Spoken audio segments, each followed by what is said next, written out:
Bonjour, Evelyne Lucier, conseillère beauté, artiste maquilleuse. Aujourd'hui, on commence une série de capsules sur les faux pas à éviter en maquillage ou les erreurs qui sont souvent produites quand on fait un maquillage ou que je rencontre avec des clientes. Donc, cette capsule-ci va être sur le teint.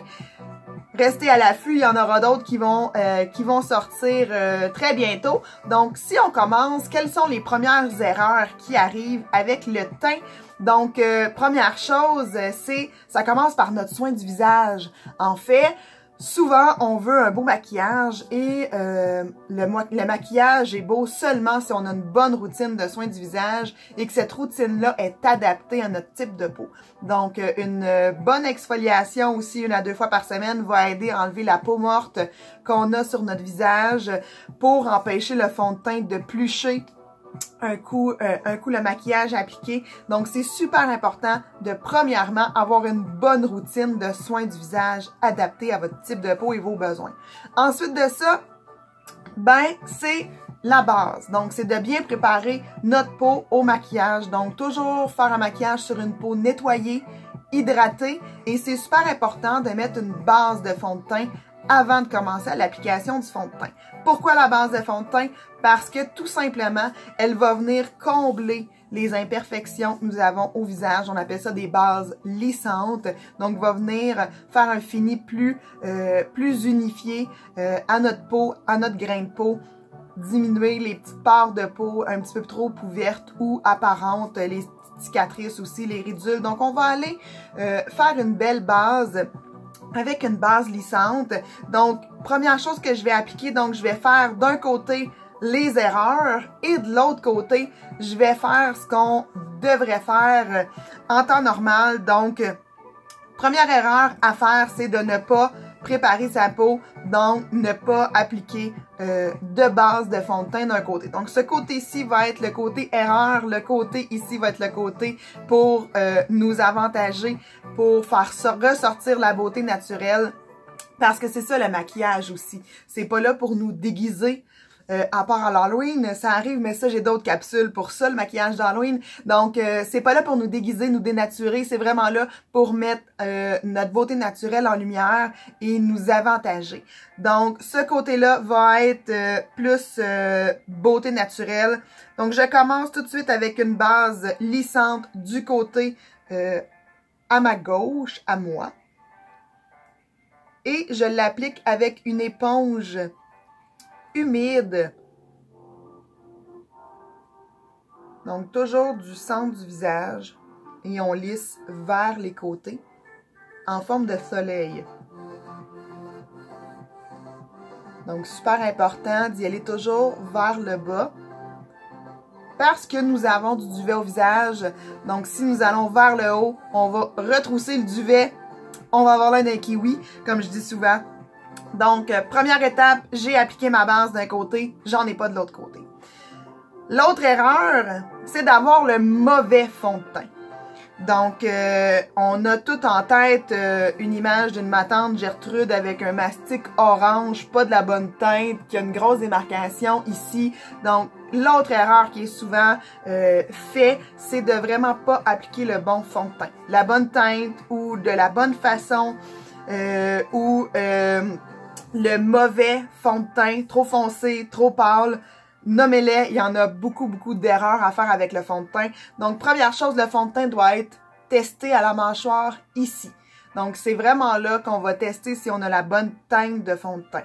Donc, c'est vraiment pas sur le poignet, c'est vraiment ici à la mâchoire. C'est la place où on a le moins de rougeur et c'est la place où on va voir si notre fond de teint va se fondre dans notre cou. Donc, sur le côté gauche, je vais appliquer ma teinte de fond de teint à moi. Toujours avec mon éponge.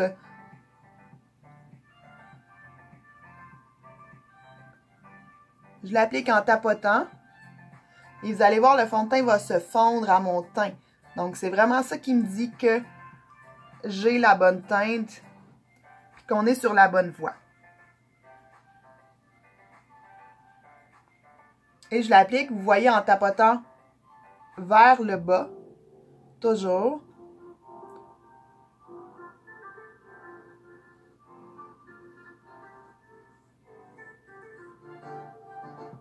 Vous voyez, on commence à atténuer les imperfections.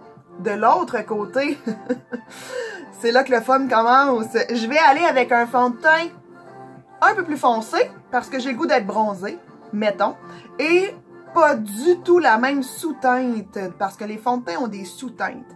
Donc, il y a des sous-teintes olives, des sous-teintes jaunes, des sous-teintes rosées, des sous-teintes orangées.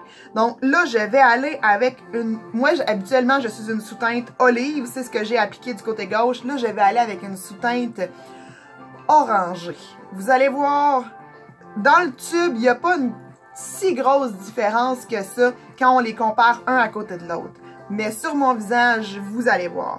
Et lui, je vais faire exprès, je vais l'appliquer vers le haut. Vous allez voir ce que ça va faire. Vous voyez déjà là? Et il n'y a pas une grosse différence là.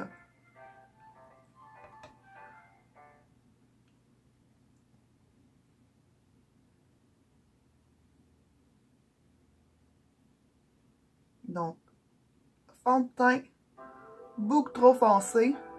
Vous le voyez, là. Je sais pas comment vous le voyez, vous, là. Mais dans mon cou aussi, là, on voit une démarcation. J'ai l'air d'avoir pris un coup de soleil.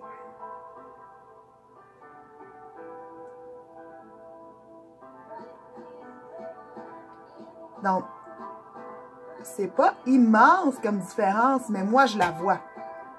Donc, vous voyez, c'est beaucoup trop foncé. J'ai une démarcation dans mon cou. C'est pas la même couleur. C'est pas la même sous-teinte. J'ai vraiment l'air embaumé de ce côté-là, si je peux me permettre, là.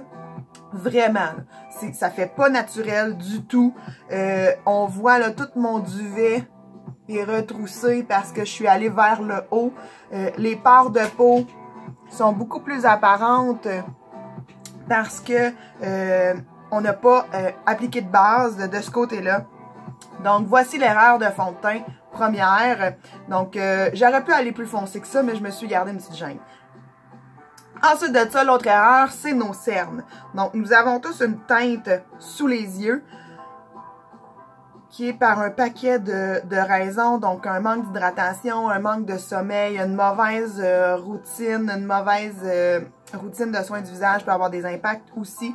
Donc, c'est important de les corriger et de neutraliser cette teinte-là si on veut que notre maquillage des yeux soit en valeur. Si la teinte du cerne n'est pas neutralisée, on va avoir l'air d'avoir un œil au beurre noir. De ce côté-là, c'est ce que je vais faire. Je ne vais pas neutraliser du tout mon cerne. Et de ce côté-ci, je vais le neutraliser. Donc, je vais aller avec les bonnes teintes pour neutraliser.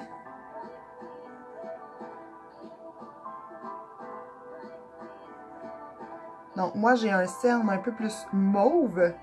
Donc, c'est super important que j'y aille avec un correcteur qui a du jaune à l'intérieur. Et c'est important de l'illuminer aussi. Parce que oui, on va corriger la teinte du cerne, mais c'est important aussi d'illuminer pour enlever l'ombre. Et ensuite de ça, vous voyez la différence. Un coup que c'est neutralisé, il faut aller le fixer avec une poudre. Super important, sinon c'est un produit crème, liquide, il va glisser. Si c'est pas le cas, s'il n'est pas corrigé. Et pas corrigé, mais pas fixé. Donc, vous voyez, et souvent, je vais venir faire le reste de mon visage avec ce qui reste sur mon pinceau pour aider à fixer mon fond de teint. Donc, j'ai neutralisé d'un côté, j'ai pas neutralisé de l'autre côté, donc j'ai toujours mon cerne et mon ombre. Donc, vous voyez déjà là la différence entre les deux côtés. L'autre erreur aussi qui est fait, c'est le fard à joues. Donc, le fard à joues, soit qu'on en met beaucoup trop, qu'il n'est pas de la bonne teinte, qui ne s'harmonise pas avec le restant du maquillage ou de notre teint, ou qu'il est mal positionné. Donc, je vais utiliser le même fard à joues des deux côtés. Donc, vous allez voir, je vais commencer du mauvais côté. Donc, la première erreur que je vois, c'est que les gens vont trop près de leur nez. Donc, ils en mettent vraiment sur le dessus de la pommette. Et ils en mettent beaucoup, beaucoup, beaucoup trop. Donc, c'est ce que je vais faire.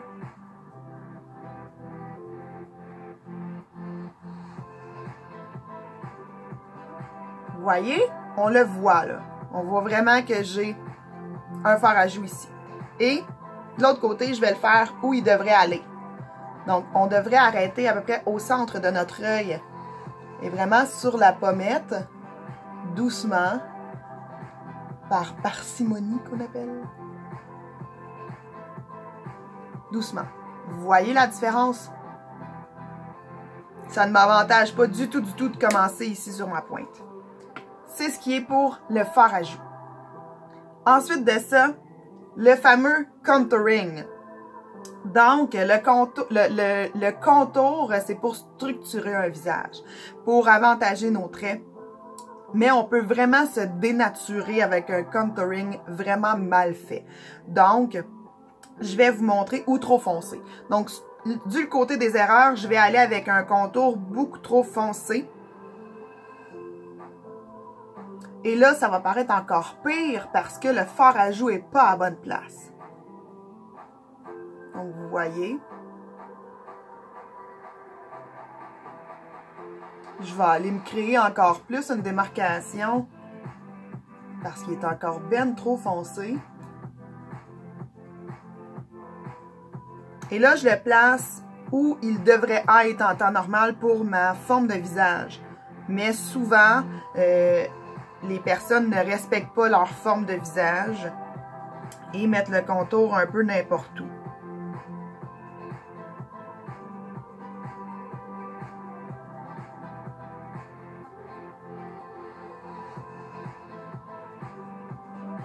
Vous voyez?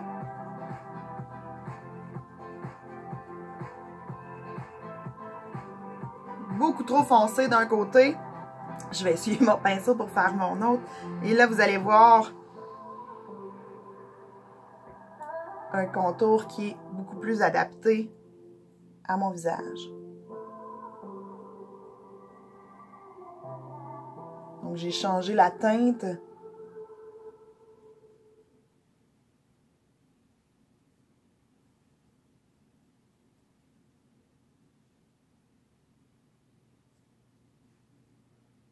Vous voyez?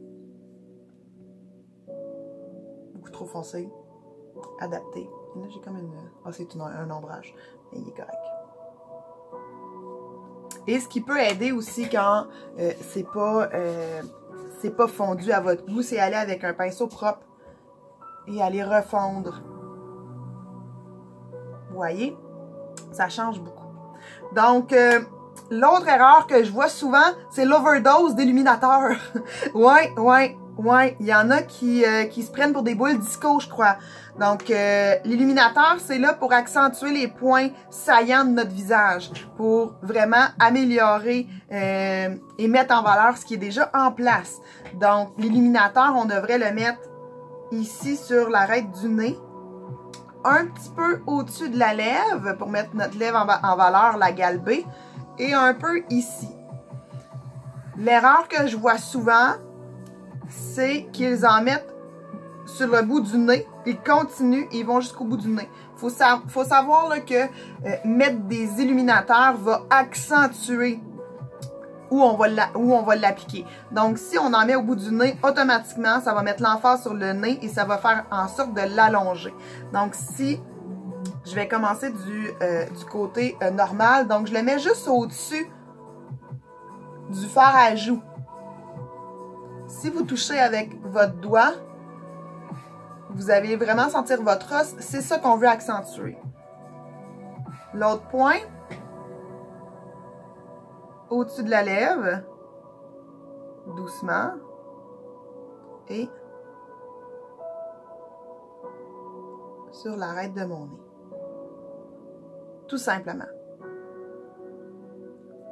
De l'autre côté, il y en a qui ont l'air des boules disco. Donc, sur la joue, ils vont allègrement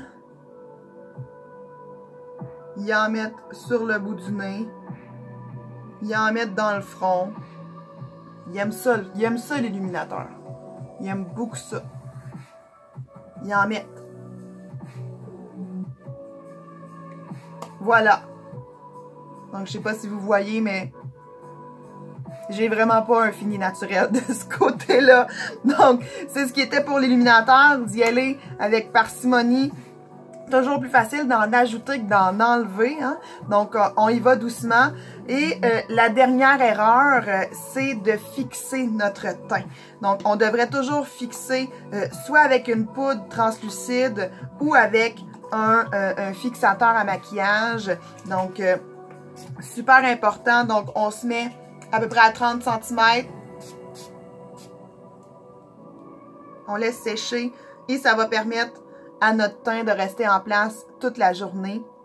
De l'autre côté, ça va éviter les transferts aussi. Donc souvent, j'ai des clientes qui me disent « Ah, j'ai des transferts de maquillage sur mon col de manteau ou sur mes vêtements. » Ça va empêcher aussi le transfert. Donc super important de bien fixer notre teint, notre maquillage. Sinon, de l'autre côté, bien, on va perdre... On va perdre de l'éclat, on va perdre le teint qu'on avait mis en place. Donc, dans mon cas, ce serait pas très grave de le perdre. Mais la base, ça fait partie de la base pour votre teint. Donc, de faire attention parce que vous avez quand même travaillé pour faire votre beau teint. Donc, il faut le garder toute la journée. Donc, vous aimeriez avoir des conseils plus personnalisés là, pour votre teint, n'hésitez pas à contacter votre conseillère ou venez me voir en privé. Si vous en avez pas, ça va me faire plaisir de vous répondre à vos questions. N'oubliez pas de vous abonner à la chaîne, ça fait toujours plaisir. Des petits thumbs up aussi. Et on se revoit pour une prochaine capsule très bientôt. Bonne journée!